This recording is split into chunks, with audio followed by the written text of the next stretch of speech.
Olá, nossa segunda aula de treinamento de força para crianças e adolescentes. Nesta aula, nós vamos falar de aspectos maturacionais importantes para a tomada de decisão.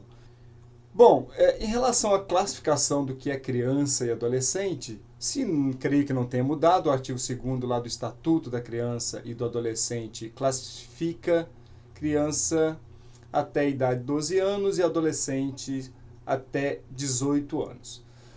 Mas essa é uma preocupação, essa classificação tem muito uma intenção legal, né, um componente legal por trás disso. Para nós aqui do treinamento de força, a gente tem outras preocupações.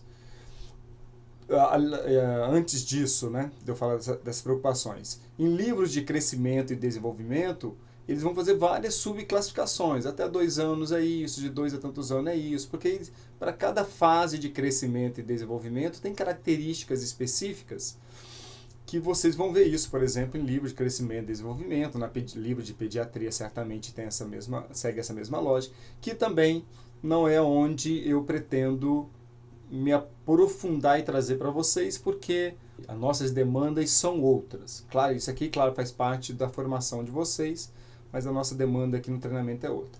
Por exemplo, a OMS, agora em 2020, publicou um guia, uma diretriz, e para crianças e adolescentes, eles se preocupam com 5 a 17 anos. Obviamente que antes de 5 anos estamos falando de criança, e há locais que adolescente vai além de 18, além de 17, como é o caso aqui de 18 anos no Brasil, e deve ter país com 20, 21 possivelmente.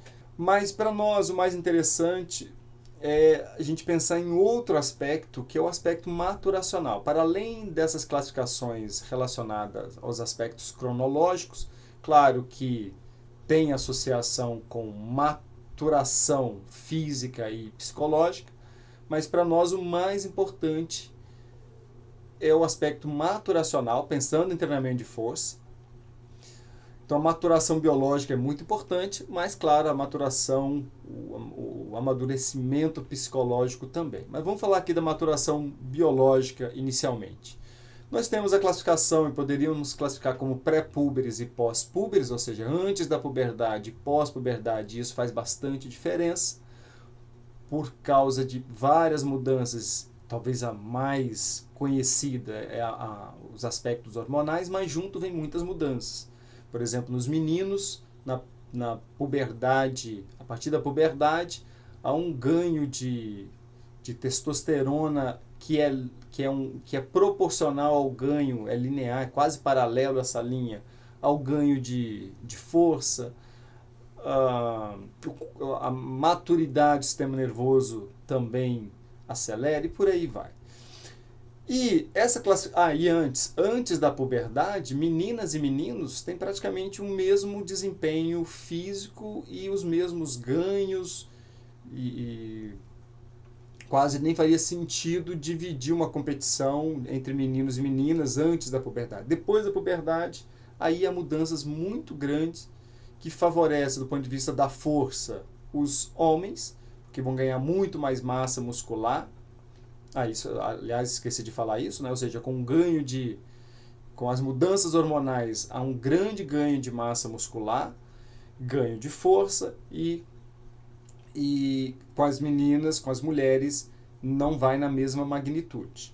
Só para vocês entenderem, não vou discutir aqui, não sei se vocês já ouviram falar nos critérios de Tanner. Essa classificação de pré-púber e pós-púber, ela pode ser feita de forma direta, exame de imagem, mais comum, até onde eu sei, é o uso de radiografias de alguns sítios ósseos para essa classificação.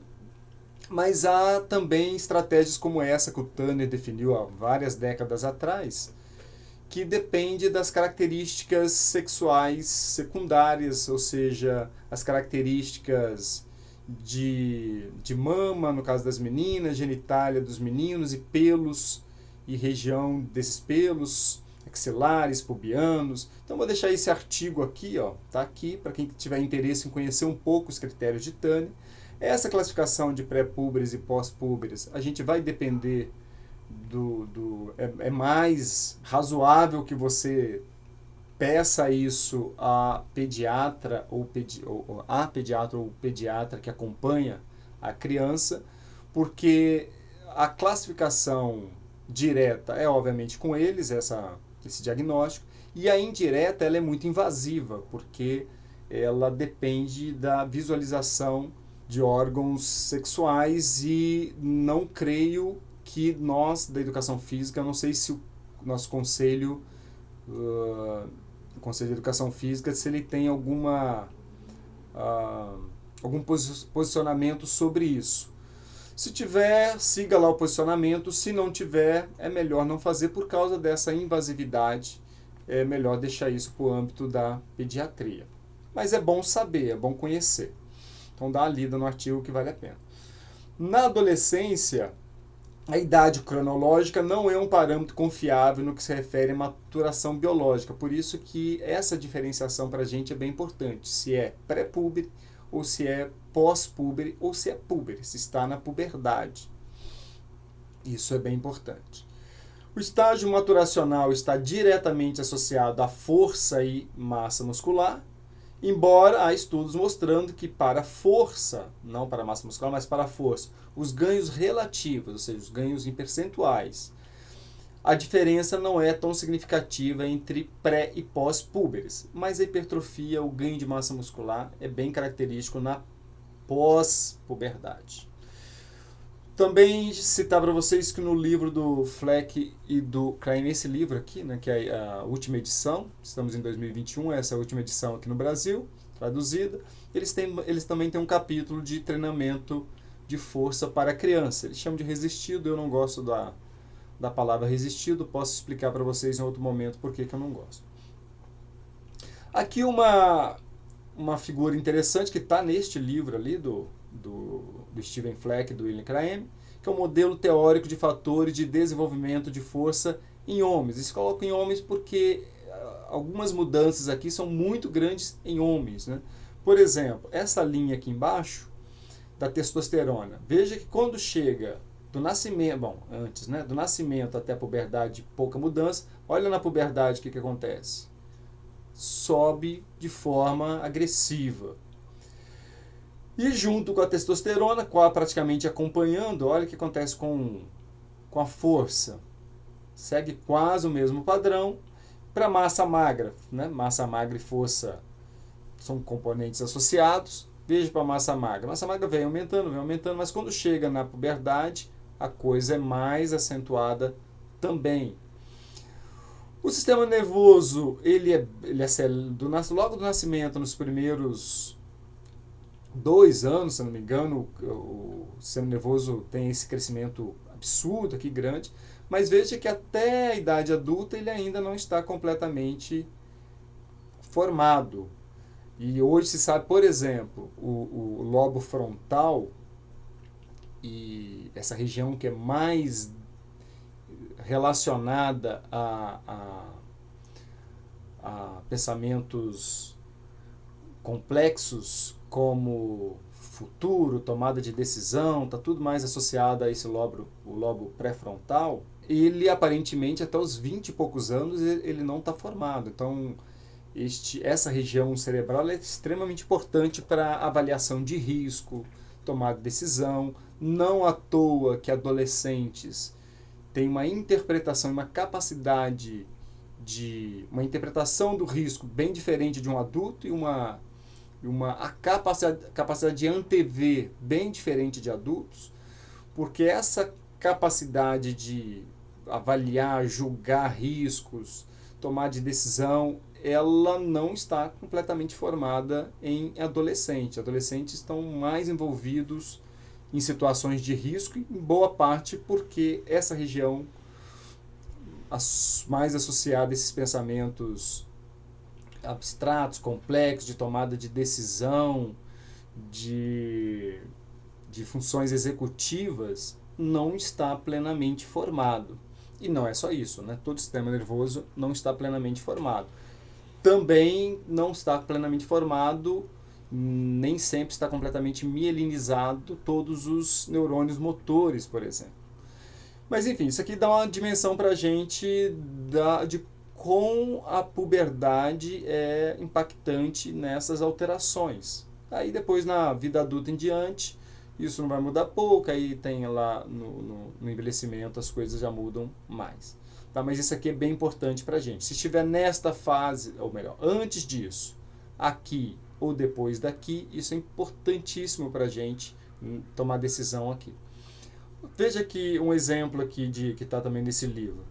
Vocês devem saber que isso aqui é testosterona, aqui na esquerda, que depois de um exercício de força, logo após, durante e após, você já vê aumento de testosterona. Isso não acontece em estágios prévios. Ó. Testosterona não aumenta, por exemplo. E também você vê a concentração. Veja que quanto mais imatura, que eles estão colocando ó, níveis de testosterona antes e depois de uma sessão de exercício com crianças na puberdade, e os estágios puberais de 1 a 5 refere-se à maturidade, ou seja, o 1 menos maduro e o 5 está chamando de totalmente maduro. Mas veja que o aspecto maturacional ele é determinante para essa concentração de hormônio e como responde também. Aqui você já vê uma tendência de aumento, enquanto que aqui houve até uma diminuição. Agora, a maturidade infantil ela não envolve só o componente biológico, ou pelo menos as coisas estão associadas, né? O psicológico, por exemplo, na adolescência, na puberdade, adolescência é uma tempestade, né? Adolescente, psicologicamente, é uma fase muito complicada. Então, essa maturidade que está associado, né? Está associado porque o sistema nervoso não está completamente formado, você tem mudanças hormonais absurdas, você tem componentes socioculturais, cobranças, uma série de coisas também absurdas, uma capacidade de interpretar e gerenciar as emoções baixa, e por aí vai. Então essas coisas estão associadas. Mas neste livro eles falam que a maturidade infantil envolve o tamanho físico, porque você pode ter realmente uma pessoa biologicamente matura, mas grande, ou pode ter uma pessoa pequena, mas biologicamente madura. A maturidade óssea, porque a maturidade óssea total só na vida adulta, então quanto menos maduro, menor a maturidade óssea. A maturidade reprodutiva, que tem tudo a ver com as alterações hormonais. E a maturidade psicológica, que é uma avalanche na adolescência, que é mais ou menos nessa fase da puberdade. Então, a coisa não é tão simples. E a proposição de exercícios para crianças e adolescentes, quando é nesta fase aqui, na fase da puberdade e adolescência, a coisa complica. Quando é mais perto da puberdade, complica mais. E dentro da puberdade, complica mais. Na infância é relativamente tranquilo, mais fácil. Na adolescência, mais ali perto do adulto, 16, 17, 18 anos também é mais tranquilo. Mas ali, né, entre 12, 13, 14, 15 anos, que é de modo geral onde essa tempestade está acontecendo, a coisa é um pouco mais complicada, porque você tem que se preocupar com a maturidade biológica, física, óssea, estrutural e psicológica. E às vezes vai depender de ajuda de outros profissionais. Exemplos da importância de conhecermos aspectos maturacionais, aí vindo para a nossa área que é de tomar decisão. Veja como a gente precisa saber disso. Em pré-púberes, a hipertrofia é menor, então você não pode esperar grande hipertrofia na pré-puberdade, na puberdade maior, na puberdade em diante, porque depende muito dessa maturação biológica. Há ganho natural de força e hipertrofia, aqui é uma coisa curiosa, eu falei em treinamento de força para idosos, que se você pega uma pessoa de 70 e poucos anos, lá no início do ano, e você faz medidas, e aí você vai medir de força, hipertrofia e tal. E aí você treina essa pessoa durante um ano, chega no final do ano, você faz as mesmas medidas e o resultado é igual, bateu. Ou seja, você faz o delta, um menos o outro dá 0. Mas neste caso você pode dizer que o seu treinamento foi efetivo. Ele foi importante, ele produziu resultado positivo. Por quê? Se essa pessoa mais velha não tivesse treinado, o resultado dela seria negativo, ela teria tido perda. Então, este valor zero não é um valor ruim. Claro que dá pra gente... Eu estou dando só o exemplo. Normalmente a gente consegue mais do que isso. É só para mostrar que não necessariamente esse zero foi falta de resultado. Para criança e adolescente pode acontecer o oposto. Você dá uma intervenção, você faz lá uma medida, você dá uma intervenção tal, e de repente esse ganho não tem nada a ver com a sua intervenção, porque crianças têm ganho tanto de força e hipertrofia de forma natural. Então, como saber que o ganho foi induzido pelo seu treinamento? O ideal era ter, claro, o grupo controle, se fosse gêmeos, separar do ponto de vista científico, né? Mas claro que é só para vocês saberem que há ganho natural e vocês têm que esperar isso. Há ganho natural de força e hipertrofia. E também de mudanças estruturais, né? Os ossos crescem, por exemplo. Diferença entre sexo na pós-puberdade, principalmente durante a puberdade em diante, mas antes não. Então antes a gente espera basicamente os mesmos resultados, as mesmas respostas, mas depois a coisa já muda bastante. Maior fragilidade nas cartilagens de crescimento e tecido motor passivo. Isso eu vou falar com mais calma numa aula adiante. Menor controle neuromuscular, porque o sistema nervoso está em formação e a integração neuromuscular não está plena. Vocês já devem ter percebido que adolescente, a gente costuma chamar de perceber que são mais desastrados do ponto de vista motor, bate em coisas e esbarra. Há uma crença de que isso tem a ver exatamente com esse crescimento muito rápido e que a conexão, a coordenação neuromuscular ainda está tentando se ajustar, né? É difícil fazer esse ajuste porque está crescendo o tempo todo. E aí essa pessoa vai crescendo e vai não tem o mesmo controle que uma pessoa adulta, de modo geral, tá? Maior resposta ao estresse. Então, crianças e adolescentes têm maior resposta ao estresse. Quanto menos madura, maior essa resposta. O exemplo aqui de resposta de catecolaminas costuma ser bem grande. Maior comportamento de risco e menor capacidade de antever situações de risco. Como eu disse ali atrás, é muito bem conhecido esse maior comportamento de risco de adolescentes.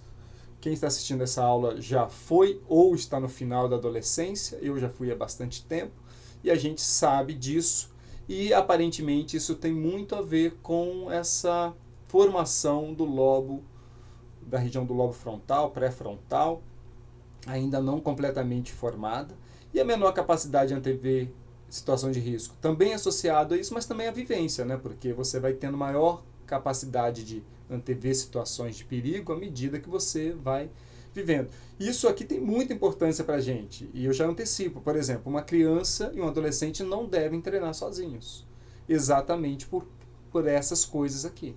Mas eu vou falar disso com mais calma. Eu só estou querendo dizer que todos esses aspectos aqui, eles têm a ver com aspectos maturacionais e eles são bastante importantes para a gente, porque eles têm relação direta com a nossa tomada de decisão e que a gente esperará em termos de resultados da nossa intervenção. Então, na próxima aula, eu vou falar de riscos e benefícios do treinamento de força para crianças e adolescentes. Deixo que o livro gratuito está lá no meu site, é só entrar, fazer download, o nosso blog por aqui ou pelo QR Code. Quem quiser me seguir lá no Instagram vai ser bem-vindo e bem-vinda. E as últimas postagens são essas duas últimas aulas, as duas primeiras aulas de criança e adolescente, estou gravando na sequência, por isso que são as mesmas postagens. Então é isso, até a próxima aula.